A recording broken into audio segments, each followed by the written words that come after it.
Pourquoi beaucoup d'investisseurs crypto perdent de l'argent? C'est ce qu'on va voir ensemble dans cette vidéo. L'idée, c'est de t'aider à éviter ça. C'est-à-dire qu'il y a énormément de gens qui voient la crypto comme un peu du casino, un jeu de hasard, un truc qu'on fait à l'arrache. Et du coup, forcément, ils perdent de l'argent. Ils perdent leur mise de départ, entre guillemets. J'utilise l'expression volontairement parce qu'il y a beaucoup de gens qui voient ça comme ça. La crypto, tu peux investir dedans de façon intelligente, stratégique et générer de jolis revenus. Je vais faire un petit warning par rapport à ça dans un instant, mais tu vois, moi j'ai perdu de l'argent en crypto comme beaucoup de gens, mais mes gains sont largement supérieurs, ils ont largement compensé ces pertes parce que j'ai tiré des conclusions de mes erreurs. Donc l'idée c'est de t'éviter d'être comme la plupart de ces personnes qui perdent de l'argent en crypto. Mets un petit pouce si ce sujet te parle, abonne-toi à la chaîne si tu veux des contenus approfondis et sans bullshit sur la crypto, je suis sûr que mes vidéos vont te plaire. Et dernière chose, si tu veux creuser, une fois que tu auras regardé cette vidéo, si tu veux aller encore plus loin par rapport au sujet, tu as des liens en description qui devraient t'être utiles, qui devraient t'intéresser. Avertissement, je ne suis pas conseiller en investissement, je ne suis qu'un saltimbanque d'internet, il faut que tu fasses tes propres recherches, cette vidéo est faite à des fins pédagogiques, de divertissement. Je te donne mon petit avis, mais il faut prendre tes propres décisions, faire tes choix, investir, si tu veux investir avec précaution, de l'argent que tu es prêt à perdre, parce que tout investissement comporte des risques, notamment dans la crypto, donc ne fais pas n'importe quoi, je te donne mon avis, tu fais ce que tu veux toi. La première chose dont je voulais te parler, le premier truc qui fait que beaucoup de gens perdent de l'argent en crypto, c'est l'illusion de facilité. C'est-à-dire que il y a beaucoup de gens qui croient que c'est facile en fait de gagner de l'argent en crypto. Ils pensent que tout va forcément monter, tu vois. Ils se disent ouais, la crypto ça monte depuis des années. La plupart, tu vois, le Bitcoin a largement augmenté sa valeur au fil des années. Et du coup, ils se disent bon bah voilà, je vais placer de l'argent. De toute façon, ça va monter. C'est pas le cas. Il y a des cycles en crypto. Il y a des périodes où ça peut baisser. Tu peux tout à fait acheter quand le prix est élevé et revendre quand c'est bas. Tu vois, quand le prix d'une crypto a baissé. Donc, il faut pas se dire que c'est quelque chose de facile, de forcément bénéf et tout. Il y a des moments durant lesquels il faut acheter, il y a des moments durant lesquels il faut vendre. Quand je dis faux, c'est plus pertinent en tout cas. Donc, il faut pas croire que c'est un casino qui est forcément rentable, tu vois, où il suffit de mettre de l'argent pour gagner, pour générer des revenus derrière. C'est pas du tout le cas. Donc, il faut pas croire que c'est facile. Moi, c'est pour ça que je fais des vidéos sur le sujet. C'est pour éduquer simplement sur la crypto parce que je trouve que c'est mal compris par énormément de gens. Donc ça, c'est une première erreur, l'illusion de facilité. L'autre point que je voulais mentionner, c'est l'absence de stratégie. En fait, tu vois, moi j'investis selon une stratégie très précise. Je fais les choses dans un certain ordre, j'investis à certaines périodes, à certains moments. Il y a des actions qui doivent être effectués à tel moment et pas à d'autres. Donc, si tu investis aujourd'hui sans plan ni objectif clair, par exemple, tu vois, si tu investis dans une crypto sans savoir à quel moment tu vas revendre ta crypto, à quel montant tu vas revendre, c'est risqué. C'est-à-dire que c'est vraiment jouer au loto. Et tu peux pas en fait investir en crypto sans stratégie. Tu peux pas juste te dire. Alors il y a des gens qui font ce qu'on appelle du hodling. Ils achètent et ils se disent bon bah dans 30 ans je revendrai.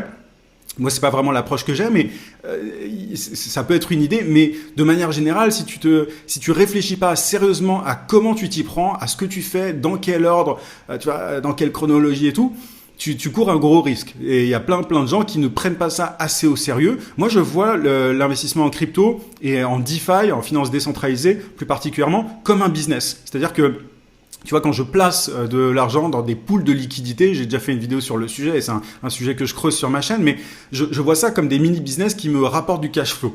Donc, je fais les choses avec stratégie, je pense avant de placer mon argent. Je me dis pas, je vais le mettre là et on verra ce que ça donne. Ça, c'est ultra important de garder ça en tête. Il y a un autre point très important, c'est qu'il y a une gestion émotionnelle qui est catastrophique chez la plupart des gens. C'est-à-dire que ils vont paniquer ou alors ils vont être complètement influencés par l'actualité et du coup ce qu'ils vont faire c'est qu'ils vont acheter quand la crypto est au plus haut et par peur de rater, tu vois, un bon coup. Par exemple, ils vont regarder les infos, ils vont voir que la crypto, le Bitcoin est en train d'exploser, ils vont acheter à ce moment-là. Très souvent, il est trop tard quand on parle des cryptos dans les médias traditionnels mainstream. Très souvent, c'est que c'est un peu tard. Donc bon, c'est un exemple, attention, il y a des cas particuliers, etc. Mais il y a une gestion émotionnelle qui est vraiment pas dingue. Et à l'inverse, t'as des gens qui vont parfois vendre quand la crypto est au plus bas, par panique en fait, parce qu'ils n'ont pas anticipé, parce qu'ils n'ont pas réfléchi en amont à ce qu'ils allaient faire. Ils sont vraiment dans la réaction plutôt que dans l'anticipation. Donc c'est ultra important d'avoir une bonne gestion émotionnelle, tu vois, de pas faire les choses sous l'émotion, sous le coup de l'émotion, par impulsion, parce que c'est les pires décisions. Tu vois, moi, très souvent, quand je veux faire quelque chose où je me dis, oh là, il faut absolument que je me dépêche, je prends toujours une petite respiration, je respire toujours un bon coup avant, et je me demande si ce que je suis en train de faire est pertinent ou si je suis simplement sous le coup de l'émotion, tu vois, si je suis en train de subir mes émotions. Parce que, et c'est le cas dans tous les domaines, hein, d'ailleurs, je te parle de crypto, mais ça vaut aussi pour la bourse, par exemple.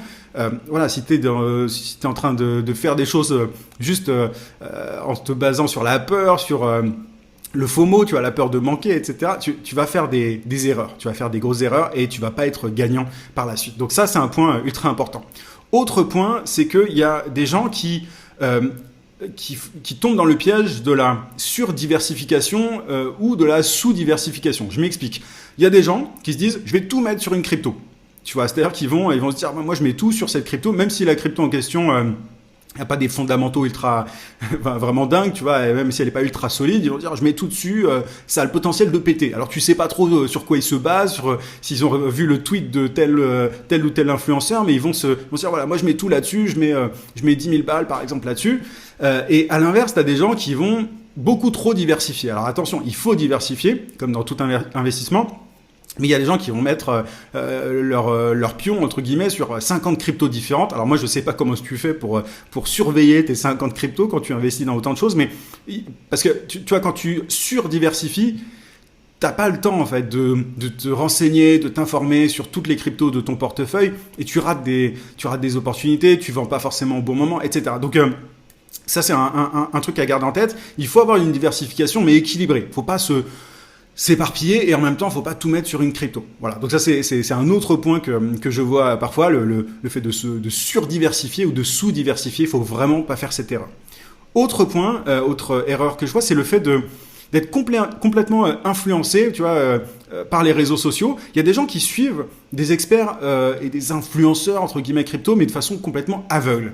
Moi, j'ai jamais fait ça. C'est-à-dire que il y a un gros problème dans le domaine de la crypto, c'est que tu as des gens qui jouent à Nostradamus qui te disent ouais, cette crypto elle va péter, ou ça c'est ça qui va péter, ou la prochaine crypto qui va faire x100, c'est ça. Il faut que tu te bouches les oreilles par rapport à ça. Moi, le but de ma chaîne YouTube, c'est justement d'apporter une approche pragmatique. Je suis pas dans le bullshit par rapport à la crypto. Je cherche pas à tout mettre mes pions sur un truc qui va faire x100. Tu vois, sur ce qu'on appelle, je vais y revenir, mais sur ce qu'on appelle les meme coins. Il faut pas chercher à, tu vois, tout de suite faire le x100 parce que ça peut t'arriver, mais là, 99% du temps, tu vas tout perdre. Donc, il faut faire gaffe à ce qu'on entend sur YouTube, sur Twitter, enfin sur X, et faut faire gaffe à un truc, c'est que on peut avoir un biais de confirmation. Tu vois, par exemple, sur TikTok, j'étais sur TikTok il y a pas longtemps, je m'intéresse à une crypto en ce moment, et je suis plutôt bullish dessus, c'est-à-dire que voilà, je pense qu'elle va monter, etc.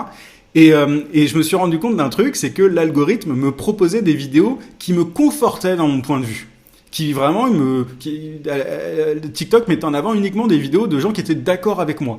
Sauf que je sais très bien que c'est parce que moi je pense ça et que je regarde des vidéos positives que TikTok me met en avant des vidéos positives sur cette crypto. Donc il faut vraiment être conscient de comment fonctionnent les algorithmes et de ce biais de confirmation qu'on peut avoir, tu vois. On va chercher des infos qui confirment notre pensée, et donc ça c'est humain, hein, c'est la psychologie humaine, mais il faut faire très attention parce que c'est pas forcément la bonne chose. Il faut essayer de regarder les données, de se baser sur les données et d'être assez froid par rapport à ça. Moi, je ne suis aucun quand je fais des recherches sur des cryptos, j'essaye d'écouter tout le monde. Tu vois, des gens qui sont d'accord, des gens qui sont pas d'accord, des analyses surtout, et je me base sur la data. Je m'en fiche de telle de telle personne qui prédit ou qui a réussi à prédire par le passé que telle crypto allait exploser. Je m'en fiche en fait. Quelqu'un peut très bien avoir prédit l'explosion d'une crypto et se planter après. Ça arrivait des tonnes et des tonnes de fois. Donc moi, je t'invite à ne pas écouter les gens qui te disent telle crypto va péter. Moi, c'est jamais un truc que je dis, tu vois. Où je peux avoir parfois un avis, mais je mets jamais ma main à couper, tu vois, par rapport à ça. Je mettrai pas ma main au feu. Je me rappelle plus de l'expression, mais tu vois, par rapport à une crypto, ça peut monter, ça peut baisser. Il y a rien de sûr en fait. Et Tous ceux qui te font croire que voilà, c'est telle crypto va forcément péter ou alors cette crypto elle va forcément s'effondrer, ils en savent rien en fait. C'est comme tout investissement, ça peut aller dans les deux sens. Alors évidemment, il y a des événements qui font que telle crypto a plus de potentiel qu'une autre et tout, mais voilà, fais très attention à qui tu suis et n'écoute personne aveuglément, notamment moi. Il faut faire très gaffe à ça. Une autre erreur extrêmement courante, c'est d'essayer de timer le marché, d'essayer de trouver, de vendre au top. Tu vois, par exemple, tu achètes une crypto et tu te dis, ouais, moi je pense que la crypto, tu vois, le Bitcoin, il va arriver à temps, ou l'Ethereum, ou Solana, ou peu importe, je pense que ça va arriver à telle somme et je vais vendre à ce moment-là. Et très souvent, les gens qui essayent de timer le top, donc les personnes qui essayent de trouver, de tomber sur le meilleur moment pour vendre leur crypto quand elle est au max, ils se plantent. C'est-à-dire que parfois, tu as des gens qui attendent, ça monte, ça baisse un peu, ils se disent non, mais ça va continuer à monter, ça descend, et ils perdent tout leur argent. Donc, faut faire gaffe à ça. Ce qu'il vaut mieux faire, à mon sens, c'est d'investir régulièrement. Pas de chercher à timer le marché, pas de chercher à identifier le top d'une crypto. C'est un jeu qui est quasiment perdu d'avance. Donc moi, je prends toujours du profit avant que ce soit au top, parce que ça n'est pas possible en fait. Les gens qui te disent qu'ils peuvent facilement trouver le moment où la crypto sera à son max, c'est du bullshit, c'est des mensonges, il faut faire très attention à ça. Donc n'essaye pas de timer le marché, investis plutôt régulièrement si tu veux investir en crypto. Autre point, c'est le fait de négliger la sécurité. Tu vois, il y a des gens qui laissent leur crypto sur des exchanges comme Binance, etc. Il faut faire gaffe à ça. Tu as par le passé des plateformes qui ont été hackées. Il y a des gens qui ont perdu leur argent. Donc, il faut faire gaffe quand tu achètes des cryptos sur Binance ou autre. Tu as des trucs plus foireux que Binance. Binance, c'est assez solide, mais on sait jamais. Tu vois, il peut toujours y avoir des problèmes. Mais il faut pas laisser ces cryptos sur une plateforme d'exchange. C'est juste un point de passage. Une plateforme comme Binance ou Kraken ou autre. Ou Coinbase, il faut juste, t'achètes tes cryptos si tu veux sur la plateforme, mais ensuite tu les sécurises dans un wallet, dans un portefeuille sécurisé. Il faut aussi avoir des mots de passe forts et pas des mots de passe faits à l'arrache. Il faut aussi utiliser la double authentification, bien garder ces seed phrases, ces clés de récupération de crypto dans un endroit sûr. Enfin, il faut faire très attention à ça. Il y a énormément d'histoires d'horreur. Des fois, tu peux notamment en voir sur Reddit, si tu vas explorer certains forums, tu verras qu'il y a des gens qui perdent leur crypto, mais vraiment extrêmement bêtement. Donc il faut faire gaffe à ça. Ça fait partie des choses qui font que des gens perdent de l'argent en crypto. Il y a aussi un certain aveuglement face au narratif des cryptos. Ça fait un peu écho à ce que je te disais par rapport au fait de suivre les avis des influenceurs et des pseudo-experts en crypto, mais il y a des gens qui se disent, le storytelling autour de cette crypto, le narratif, en fait, c'est un terme qui est très utilisé en crypto. Voilà, il est plutôt solide, j'y crois, tu vois, ça va forcément monter au fur et à mesure. Moi, je ne me base que sur les faits. Alors évidemment, le storytelling, le narratif en crypto, ça a un impact parce que c'est ce qui fait que des gens vont investir dans une crypto et pas une autre. Donc il faut être sensible à ça, mais il faut pas non plus se dire, le narratif est ultra solide, ça va forcément monter. Il faut quand même se baser sur les données, sur les chiffres et rien faire aveuglément de manière générale de toute façon en crypto. Il y a un autre truc, c'est le fait de suivre bêtement les signaux, tu sais, ça fait encore une fois écho au fait de suivre bêtement les conseils des influenceurs et tout, mais tu as des gens qui vendent, tu vois, des canaux Telegram sur lesquels ils vont te dire il faut que tu achètes maintenant ou il faut que tu vendes maintenant. Fais tes propres recherches, sois autonome dans ta compréhension de la crypto. Moi, c'est ce que j'essaye encore une fois de transmettre.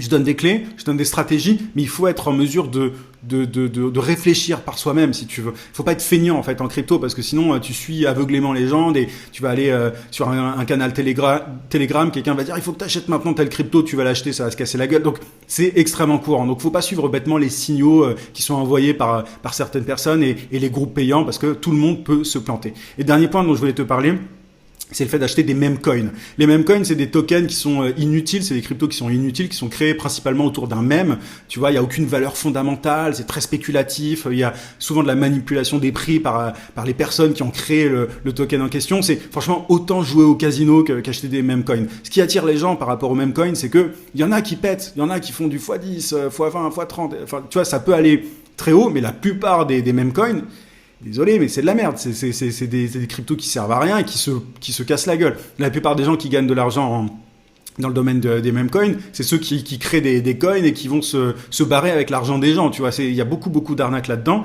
Donc, et j'ai vu il y a pas longtemps, tu vois, une vidéo de quelqu'un qui disait, j'ai perdu mon argent en meme coin, mon argent, enfin, j'avais tant et maintenant je suis plus qu'à tant. Et pour moi, c'est vraiment, ça ne sert à rien. Joue au loto, joue au casino si tu préfères, mais pour moi, la crypto, tu peux gagner beaucoup plus en étant plus patient, en étant plus intelligent, en ayant une stratégie qu'en investissant dans des bêtises. Ne cherche pas le x100 là, maintenant, tout de suite. La crypto, c'est pas un moyen de devenir riche du jour au lendemain. C'est un truc que certains font croire, etc. Moi, c'est pas du tout le but de ma chaîne. Enfin, j'essaye vraiment de transmettre une approche sans bullshit, pragmatique, concrète de la crypto par rapport voilà, sur ma chaîne. Moi, c'est comme ça que j'ai généré de très jolis revenus en crypto, que voilà, tu peux vraiment gagner de très jolies sommes, mais il faut pas faire n'importe quoi, il faut maîtriser le sujet, il faut se pencher sérieusement dessus. J'espère que cette vidéo t'a été utile, mets un petit pouce si c'est le cas, j'espère qu'elle t'a plu, abonne-toi à la chaîne aussi si tu veux d'autres vidéos sans bullshit sur le sujet, encore plus approfondies, et je te rappelle que tu peux explorer les liens en description si tu veux aller encore plus loin par rapport à ce sujet. Je te dis à très vite dans une prochaine vidéo.